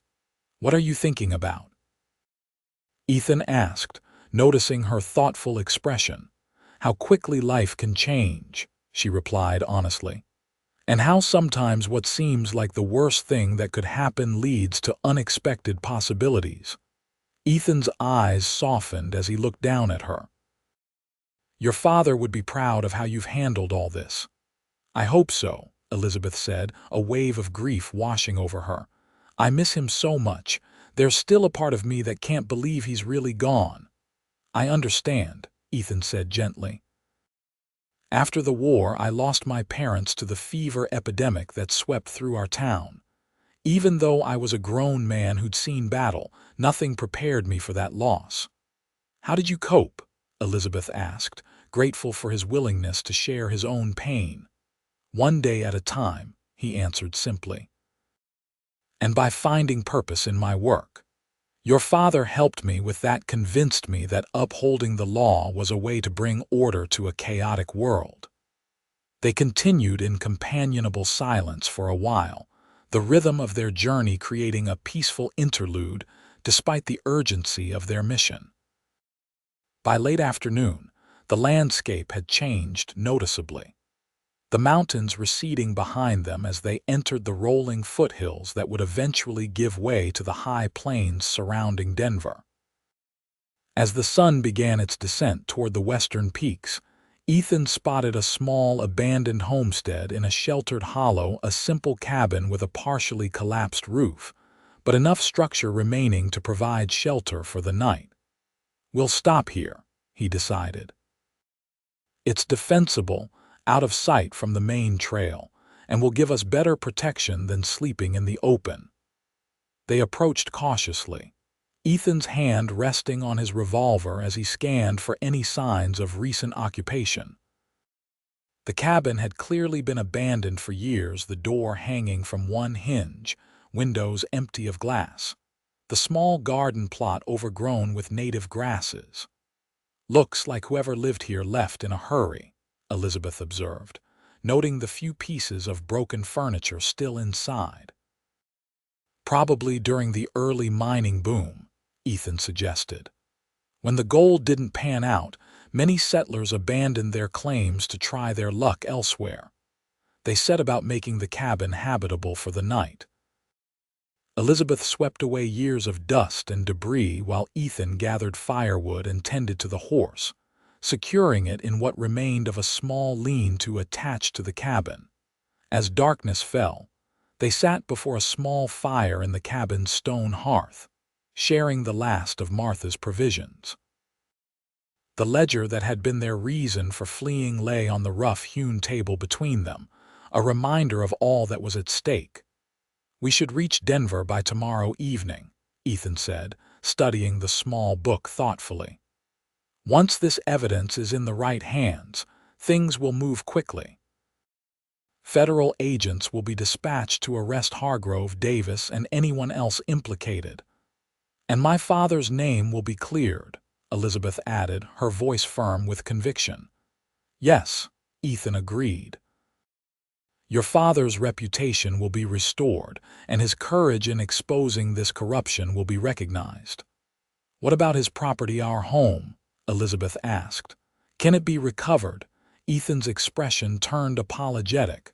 "That's more complicated. Legal proceedings to restore property can take months or even years. But with the evidence we have, there's a good chance you'll eventually receive compensation, if not the property itself." Elizabeth nodded, accepting this reality. "I'm not sure I would want to return to Redemption Creek anyway. Not after everything that's happened." "Where would you go?" Ethan asked, his eyes studying her face in the flickering firelight. "I'm not certain," she admitted. "Perhaps Denver, at least to start. It's a growing city with opportunities for educated women." "You could teach," Ethan suggested. "With your schooling in Denver, you'd be qualified." Elizabeth considered this. "Perhaps, or I might find other work. The world is changing, women are finding new roles beyond the traditional ones of wife and mother." "And what about those traditional roles?" Ethan asked, his voice carefully neutral. "Do they have no place in your future plans?" Elizabeth looked up, meeting his gaze directly. "They do," she said softly, "but only if they come with partnership and respect. I could never be content with a marriage like many I've seen, where the wife is little more than a possession or an ornament." "No," Ethan agreed, a smile touching his lips. "I can't imagine you ever being content with such an arrangement." A comfortable silence fell between them, broken only by the crackling of the fire and the occasional soft nickering of the horse outside. Elizabeth found herself studying Ethan's face, memorizing the strong line of his jaw, the way the firelight caught in his eyes, the tiny scar that cut through his right eyebrow. "What about you?" she finally asked. "What will you do after Denver?" Ethan considered the question. "There's always more work for a federal marshal. Corruption isn't limited to Judge Hargrove's operation. There are similar situations throughout the territories." "So you'll move on to the next case," Elizabeth said, unable to keep a note of disappointment from her voice. Ethan reached across the table, taking her hand in his. "Not necessarily," he said. "I've been thinking about requesting a permanent posting in Denver. The federal courthouse there needs experienced marshals, and it would mean less traveling, more stability." "And why would you want that?" Elizabeth asked, her heart beating faster at the implication. "Because I've discovered something more important than the next case," he said simply. "Someone worth building a life around if she'll have me." The directness of his words took Elizabeth's breath away. "Ethan, are you not proposing?" he clarified quickly. Not yet. That would be too soon for both of us. But I am declaring my intentions, Elizabeth. These past few days have shown me what kind of woman you are: brave, intelligent, compassionate. When this is over, I want to court you properly, if you're willing. Elizabeth felt a smile spreading across her face. I believe I would be very willing, Marshal Hayes. The tension visibly left Ethan's shoulders at her response. He stood, moving around the table to kneel beside her chair, taking both her hands in his. I know this isn't the conventional way these things are done, he said, but nothing about our meeting has been conventional. I think we're beyond conventions now, Elizabeth replied, her voice soft with emotion. And I wouldn't have it any other way. Ethan reached up to cup her face gently, his thumb tracing the curve of her cheek. May I kiss you, Miss Montgomery? With no pretenses this time, no audience watching, just us and what we feel for each other. Yes, she whispered, already leaning toward him. Their lips met in a kiss that held all the promise of new beginnings. Elizabeth's hands came up to rest against his chest, feeling the strong, steady beat of his heart beneath her fingers. When they finally parted, both slightly breathless, Ethan rested his forehead against hers. Whatever happens tomorrow, he murmured, know that meeting you has changed everything for me. And for me, Elizabeth replied, realizing the truth of her words even as she spoke them. In the midst of loss and danger, she had found something precious not just in Ethan but in herself. A strength she hadn't known she possessed, a clarity about what truly mattered in life. They slept that night side by side on blankets spread before the hearth, Ethan's arm protectively around Elizabeth's waist, her head resting on his shoulder. Despite the hard floor and the uncertainty that still lay ahead, Elizabeth slept more peacefully than she had since her father's death, comforted by the solid presence of the man beside her and the hope that had bloomed between them. Morning came with golden light streaming through the broken windows of the cabin. Elizabeth woke to find Ethan already up and moving about, his injured ankle clearly improved with rest. He had rekindled the fire and was brewing coffee in a small pot he'd found among the cabin's abandoned items. I think it's safe, he said when he noticed her watching. The pot was still in decent condition. Elizabeth sat up, smoothing her hair back from her face. It smells wonderful. I didn't realize how much I've missed coffee these past few days. Ethan poured the steaming liquid into 2 chipped cups and handed one to her. It's not fancy, but it's hot. They sat together in comfortable silence, sipping the bitter brew and watching the sun climb higher in the eastern sky. After the intensity of their conversation the night before, there was a new ease between them, a sense of shared purpose that went beyond their immediate mission. We should reach the outskirts of Denver by late afternoon, Ethan said as they prepared to leave. The federal courthouse will likely be closed by then, but I know where to find Judge Wilson, the senior federal judge for the territory. He's a good man, incorruptible. We can bring the ledger directly to him. Elizabeth nodded, gathering their few belongings. And then what? Then you'll need a safe place to stay while the arrests are made. I have a friend who runs a respectable boarding house near the courthouse, Mrs. Callahan. She takes in mostly law clerks and government workers, but she'll have room for you. And you, Elizabeth asked, where will you stay? I have quarters at the federal building, Ethan replied. Once the evidence is secure, I'll likely be part of the team sent to arrest Hargrove and his associates. Elizabeth felt a chill at the thought of Ethan riding back into danger. Will that be dangerous? It could be, he admitted. Men like Hargrove don't surrender easily, but we'll have the element of surprise and a fully armed federal contingent. They set out as the sun cleared the eastern horizon, following a trail that gradually widened into a proper road as they descended further from the mountains.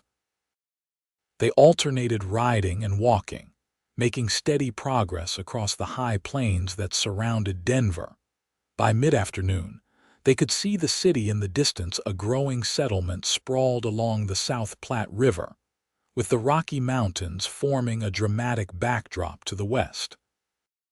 Smoke rose from factories and homes, and the glint of sunlight on metal tracks revealed the railroad that had brought unprecedented growth to the frontier town. "It's bigger than I remembered," Elizabeth observed. She had visited Denver during her schooling years, but hadn't returned in nearly 5 years. "It grows every day," Ethan replied. "The railroad has changed everything. What was once a mining camp is becoming a proper city." As they approached the outskirts, the road grew busier with wagons, riders, and pedestrians. Elizabeth became acutely aware of their travel-worn appearance, her borrowed men's clothing, Ethan's unshaven face, both of them dusty from the trail. They would attract attention in the more civilized surroundings of the city. "We should find somewhere to clean up before we approach the courthouse," she suggested. "We look like we've been running from the law rather than upholding it." Ethan glanced down at himself and chuckled. "You're right. There's a livery stable at the edge of town run by an old Army friend of mine. We can stop there first, get cleaned up, and borrow more suitable attire." The livery stable was a large wooden structure with adjacent corrals and a small house. As they approached, a burly man with a thick beard emerged from the barn, wiping his hands on a rag. His weathered face broke into a wide grin when he recognized Ethan. "Hayes, you old devil," he called, striding forward to clasp Ethan's hand. "Didn't expect to see you riding and looking like you've been wrestling mountain lions." "Hello, Sam," Ethan replied warmly. "It's been a while. We could use some help and discretion." Sam's eyes moved to Elizabeth, curiosity evident in his expression. "Madam," he greeted her with a respectful nod. "Any friend of Hayes is welcome here." "This is Miss Elizabeth Montgomery," Ethan introduced her, reverting to her unmarried name now that they were among friends. "We've had a difficult journey from Redemption Creek." Sam's expression turned serious. "Come inside, both of you. The missus will get you sorted out." Sam's wife, Clara, was a motherly woman who immediately took charge, ushering Elizabeth into a back bedroom with promises of hot water and clean clothes. True to her word, within the hour Elizabeth found herself bathed, her hair properly arranged, and dressed in a simple but respectable blue dress borrowed from Clara's daughter. When she emerged into the main room, she found Ethan similarly transformed, freshly shaved, his hair trimmed, wearing clean clothes that Sam had provided. He turned when she entered, and the appreciation in his eyes made her cheeks warm. "You look beautiful," he said simply. "And you look quite handsome, Marshal Hayes," she replied with a small smile. Sam cleared his throat, bringing them back to the matter at hand. "I've had the stable boy take your horse around back," he informed them, "and I've got the buggy hitched up for you to use. Less conspicuous than riding double into town." "Thank you, Sam," Ethan said gratefully. "We need to get to Judge Wilson's house as quickly as possible. It's a matter of federal importance." Sam nodded, asking no questions. "The buggy's ready whenever you are."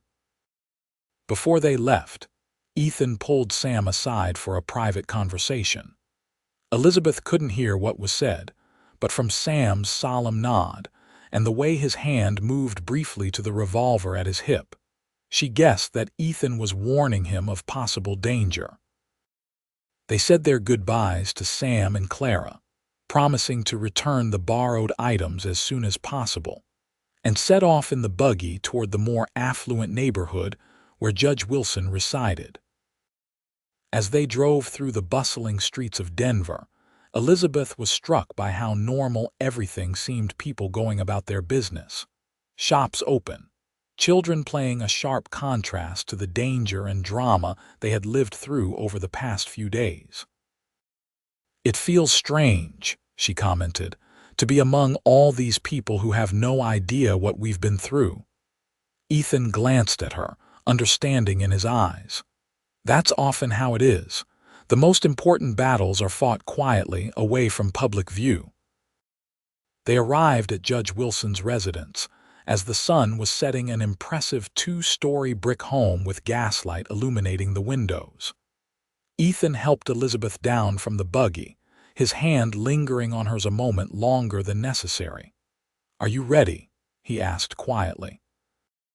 Elizabeth nodded, squaring her shoulders.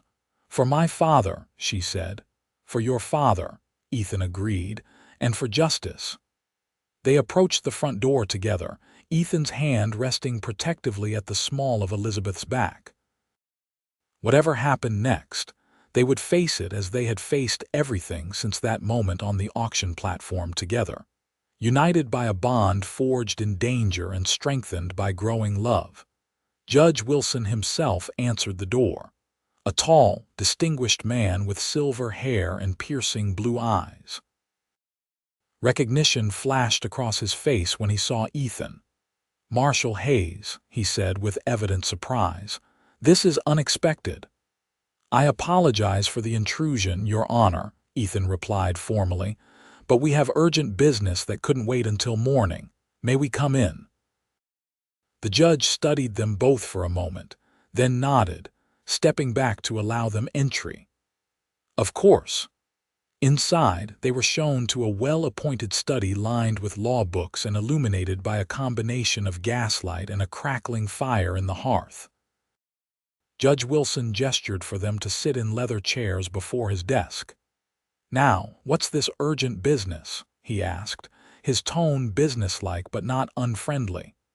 "Your Honor, this is Miss Elizabeth Montgomery," Ethan began. Her father, James Montgomery, was a resident of Redemption Creek until his death 2 weeks ago, a death we have reason to believe was not from natural causes. The judge's eyebrows rose slightly. "Go on." For the next half hour, they took turns explaining everything that had happened: James Montgomery's discovery of corruption, the rigged gambling operations, his suspicious death, Elizabeth's near auction, and their dangerous journey to Denver with the evidence. Throughout the account, Judge Wilson listened intently, his expression growing increasingly grave. Finally, Ethan produced the ledger from inside his vest and placed it on the desk. "This contains detailed records of every rigged game, every property seized, and most importantly, proof that Judge Warren Hargrove is behind the entire operation." Judge Wilson's face hardened at the mention of his fellow judge. "Hargrove," he muttered, shaking his head. "I've had suspicions about him for years, but never enough evidence to act upon." He opened the ledger, scanning its pages with the practiced eye of a man accustomed to evaluating evidence. After several minutes of silent reading, he looked up, his expression resolute. "This is indeed damning," he confirmed, "more than enough to justify immediate action." He turned to Elizabeth, his manner softening slightly. "Miss Montgomery, your father was a brave man. What he did in gathering this evidence, knowing the risks, shows extraordinary courage." "Thank you, Your Honor," Elizabeth replied, tears pricking at her eyes. "All I want is for his name to be cleared and for those responsible to face justice." "And they will," Judge Wilson assured her. He turned back to Ethan. "I'll summon Marshal Jenkins and his deputies immediately. We'll need to organize arrests warrants and a plan to take Hargrove and his associates into custody." "I'd like to be part of that operation, sir," Ethan said. "I know the players involved and the layout of Redemption Creek." Judge Wilson nodded. "Of course. But first, we need to ensure Miss Montgomery's safety. Once Hargrove learns we have this evidence, she'll be in danger. I've arranged accommodations for her at Mrs. Callahan's boarding house," Ethan explained. It's a secure location and Mrs. Callahan is trustworthy. Good, the judge approved. I'll also assign a deputy to guard the premises until this matter is concluded. He stood, moving toward the door. Wait here while I send for Marshal Jenkins. This will be a long night of planning, I'm afraid. When Judge Wilson had left the room, Elizabeth turned to Ethan, a mixture of relief and anxiety on her face. It's really happening, she said softly. After everything we've been through. Your father's evidence is finally where it needs to be, Ethan finished for her, reaching across to take her hand. You should be proud, Elizabeth. Many would have broken under the pressure you've faced these past days. I had help, she reminded him, squeezing his hand gently. I wouldn't have made it without you. Before Ethan could respond, the door reopened, and Judge Wilson returned with another man tall and wiry, with a neatly trimmed mustache and the unmistakable bearing of a lawman. Marshal Hayes, Miss Montgomery, this is Chief Marshal Jenkins, Judge Wilson introduced them. He'll be coordinating the arrests. Jenkins stepped forward, shaking hands with both of them. Judge Wilson has briefed me on the situation, he said. We'll need to move quickly and quietly. If Hargrove gets wind of this, he could destroy evidence or worse. How soon can we move? Ethan asked. I can have a team ready to ride at first light, Jenkins replied. 10 men, all experienced deputies. With hard riding, we can reach Redemption Creek by tomorrow evening, make the arrests before anyone realizes what's happening. I'm coming with you, Ethan stated firmly. Jenkins nodded. I was counting on it. Your knowledge of the town and the suspects will be valuable. Elizabeth felt a cold knot of fear form in her stomach at the thought of Ethan riding back into danger. But she knew better than to protest. This was his duty, and finishing what her father had started was too important to both of them. While the men are making preparations, I'll escort Miss Montgomery to Mrs. Callahan's myself, Judge Wilson offered. She'll be safe there until this is resolved. Plans were quickly finalized. Marshal Jenkins departed to gather his men and prepare for the morning ride, while Judge Wilson arranged for his carriage to take Elizabeth to the boarding house. As the evening grew late, the time came for Elizabeth and Ethan to part, he to the federal building to join the preparations, she to the safety of Mrs. Callahan's establishment. In a moment of privacy before they left Judge Wilson's study, Ethan took both of Elizabeth's hands in his. I'll be back in 3 days, he promised. 4 at the most. Be careful, she urged, unable to keep the worry from her voice. Hargrove and Davis won't surrender easily. I've faced worse odds, Ethan assured her with a gentle smile, and now I have something precious to return to. He reached into his pocket and pressed something into her palm. Keep this for me until I get back. Elizabeth looked down to see a small silver pocket watch, obviously well used and cherished. Ethan, I can't take this. You're not taking it, he corrected her. You're keeping it safe, just as you've kept my heart safe these past days. It was my father's, the only thing I have left of him. When I return, you can give it back to me. The gesture entrusting her with his most valued possession moved Elizabeth deeply. She clutched the watch tightly, then impulsively rose on tiptoe to press a kiss to his cheek. I'll be waiting, she whispered. Their farewell was necessarily brief, with others waiting and urgent matters requiring attention. But as Elizabeth was escorted to Judge Wilson's carriage, she carried with her not just Ethan's watch, but the certainty that what had begun between them on that auction platform was something rare and precious, a partnership forged in adversity and sealed with growing love. Mrs. Callahan's boarding house proved to be a neat, 3-story brick building on a quiet street not far from the federal courthouse. The proprietress herself, a brisk, efficient widow in her 50s, welcomed Elizabeth warmly after Judge Wilson explained the situation in carefully measured terms. "Don't you worry, Miss Montgomery," Mrs. Callahan assured her as she showed Elizabeth to a comfortable room on the second floor. "I run a respectable house, and no one enters without my say-so. You'll be safe here." True to Judge Wilson's word, a deputy marshal was stationed outside the boarding house, with instructions to remain until the operation in Redemption Creek was completed. Elizabeth found herself in a strange limbo, physically safe but emotionally adrift, waiting for news while life in Denver continued around her, oblivious to her private drama. The first day passed slowly, with Elizabeth confined to the boarding house for her safety. Mrs. Callahan proved to be kind beneath her businesslike exterior, providing books and companionship to help pass the time. Elizabeth found herself drawn to the window repeatedly, looking eastward toward the mountains, thinking of Ethan and the others riding toward Redemption Creek and whatever confrontation awaited them there. That night, sleep eluded her despite the comfortable bed. She lay awake, Ethan's watch clutched in her hand, its steady ticking a reminder of the man who had saved her in more ways than one. She thought of her father, wondering if he would approve of the feelings growing between his daughter and his former comrade in arms. Somehow she felt certain he would. The second day brought unexpected activity. Mid-morning, a knock at her door revealed Mrs. Callahan with a visitor, Clara, from the livery stable, bearing a package. "My husband thought you might need these," Clara explained, handing over the bundle.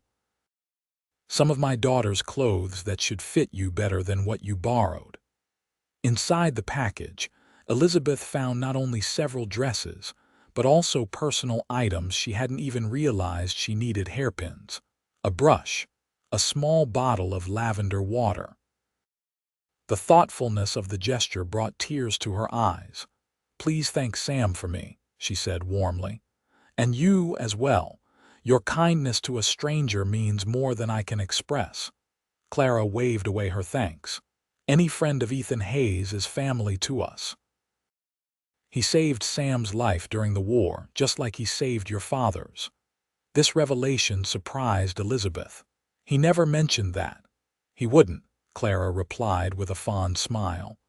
"Ethan's not one to speak of his own good deeds, but Sam would have died at Chickamauga if not for him. When Ethan carried your father to safety after he was shot, Sam was with them, wounded himself." "I had no idea they were so close," Elizabeth said, realizing there was still much she didn't know about Ethan's past. "The war forged bonds that don't break easily," Clara explained. "When Ethan became a marshal, Sam and I were so proud. He's a good man, Miss Montgomery, one of the best." "Yes," Elizabeth agreed softly. "I believe he is."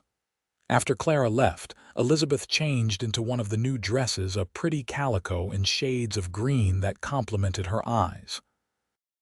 For the first time since fleeing Redemption Creek, she felt something like her old self again, though she knew she could never truly go back to the person she had been before.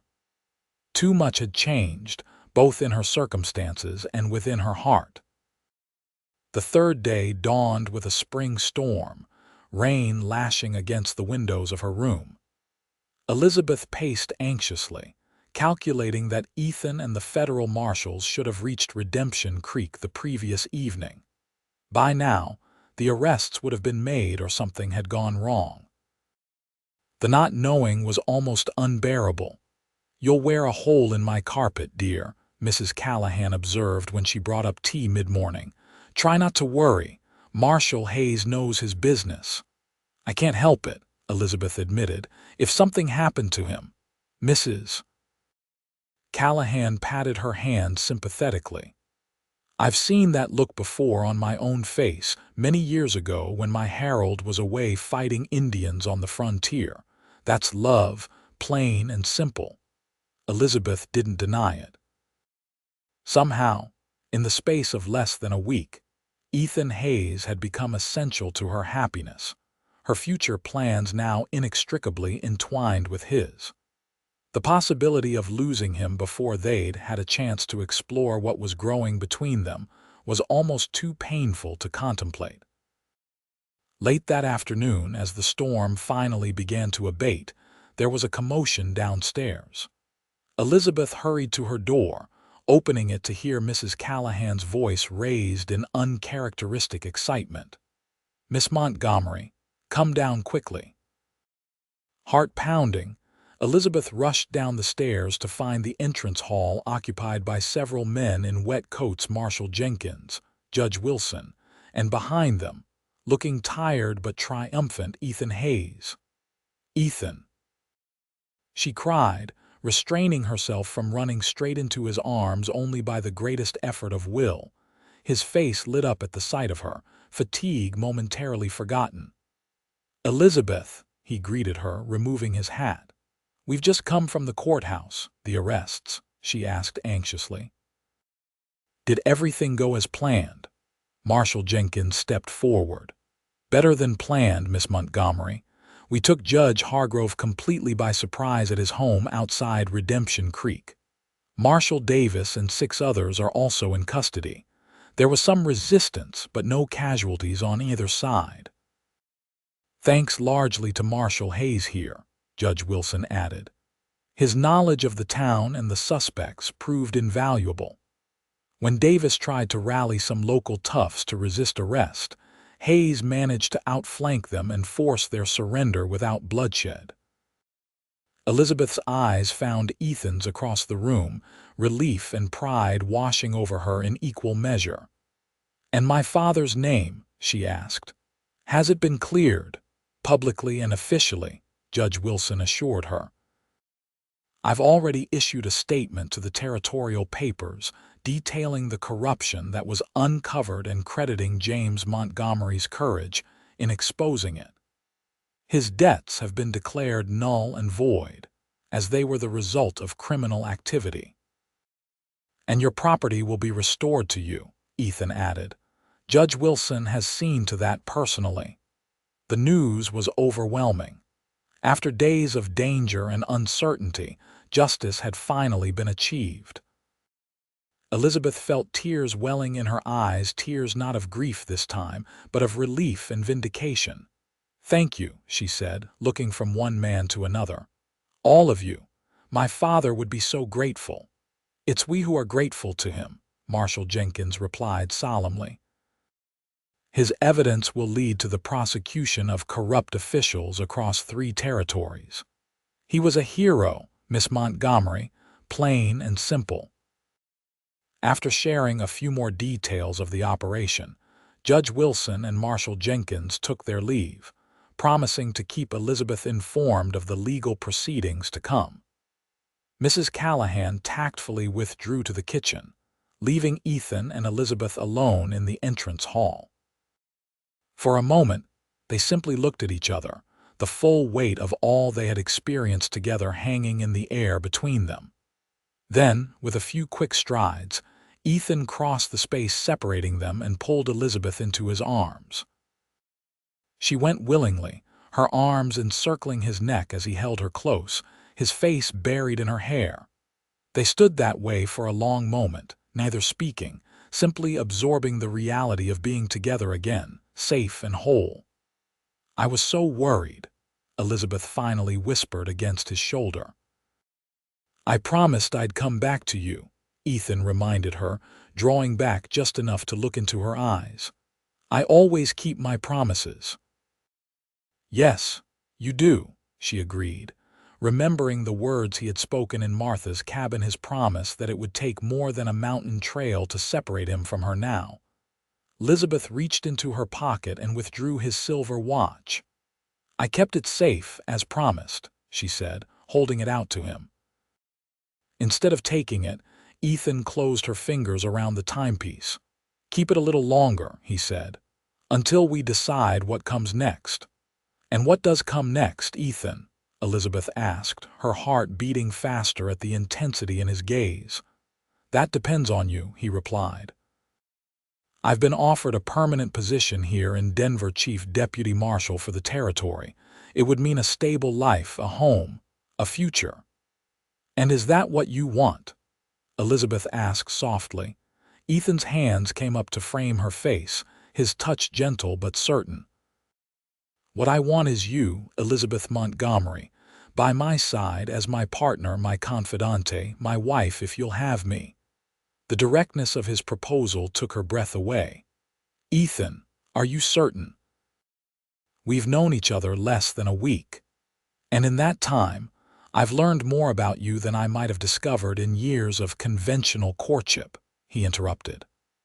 "I know your courage, your intelligence, your loyalty. I know how you look when you're afraid but refusing to show it. I know the sound of your laughter when it's genuine. I know that I love you, Elizabeth, and that I want to build a life with you." The simple declaration of love, the first time either of them had spoken the word aloud, sent a wave of joy through Elizabeth's heart. All the confusion and fear of the past days seemed to fall away, leaving only the certainty that this man, this unexpected gift in the midst of tragedy, was exactly where her future lay. "I love you too," she replied, her voice steady despite the emotions threatening to overwhelm her. "And yes, Ethan Hayes, I will marry you not because you rescued me from an auction block or because you helped bring my father's killers to justice, but because in you, I've found someone who sees me as I truly am and values me for it." The smile that broke across Ethan's face was radiant. Without another word, he bent his head and kissed her a kiss that held all the promise of the future they would build together. A future neither of them could have imagined just 1 week ago when fate and injustice had brought them together on an auction platform in Redemption Creek. In the days and weeks that followed, Elizabeth and Ethan's lives settled into a new pattern. They were married in a simple ceremony at Judge Wilson's home with Martha, who had traveled from her cabin for the occasion, Sam and Clara, Mrs. Callahan, and a few of Ethan's colleagues in attendance. Elizabeth wore a dress of ivory silk, a wedding gift from Clara, and carried wildflowers that reminded her of those they had seen on their journey through the mountains. Ethan, resplendent in a new suit, had never looked more handsome as he spoke his vows in a clear, steady voice that carried to every corner of the judge's parlor. When he slipped his mother's ring onto Elizabeth's finger, a simple gold band with a small pearl, it felt like the completion of a circle that had begun with that first moment of eye contact across a crowded auction square. With Ethan's new position came a modest but comfortable home on the outskirts of Denver, close enough to the federal courthouse for convenience, but far enough to provide a sense of peace. Elizabeth found herself embracing the role of a marshal's wife, with the same determination and intelligence she brought to everything. But she was more than just Ethan's wife.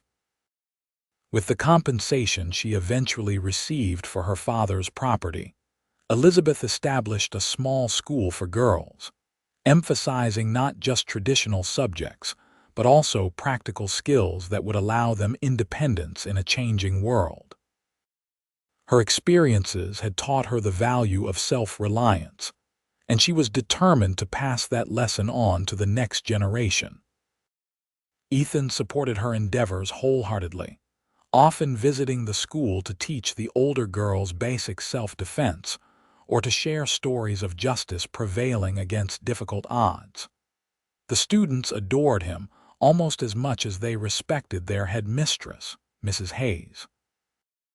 Judge Hargrove, Marshal Davis, and their associates faced trial in Denver, with Elizabeth providing key testimony about her father's suspicions and subsequent death. The evidence proved overwhelming, and all were convicted of multiple crimes ranging from fraud to murder.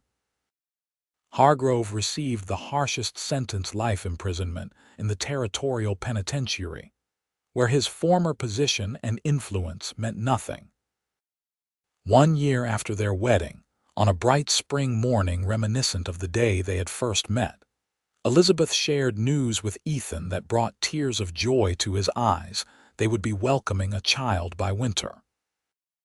As they stood together in the garden of their home, his hand resting protectively over her still flat stomach, Elizabeth reflected on the strange, winding path that had led them to this moment of perfect happiness. "What are you thinking about?" Ethan asked, noticing her thoughtful expression, a question he had first asked during their journey through the mountains, when they were still virtual strangers bound by circumstance rather than choice. "About beginnings," she replied, turning in his arms to face him. "How the worst day of my life turned out to be the start of everything good that followed." Ethan smiled, tucking a strand of hair behind her ear with tender familiarity. "Your father once told me that the true measure of a person isn't how they handle success, but how they face adversity. By that standard, you are truly remarkable, Elizabeth Hayes." "We both are," she corrected him, rising on tiptoe to kiss him softly. "And our child will know the story of how his parents found each other, how a bride bound for auction and a cowboy with a badge discovered that they were already meant to be each other's, long before they ever met." As the sun warmed their faces and the promise of new life grew between them, Elizabeth knew with absolute certainty that while the path had been difficult and painful at times, she wouldn't change a single step that had led her to this moment, this life, this love, this future bright with possibility. For in Ethan Hayes, she had found not just a rescuer or a husband, but a true partner with whom to face whatever challenges and joys lay ahead. Together, they had transformed a false claim made in desperation, "She's already mine," into the deepest truth of their lives.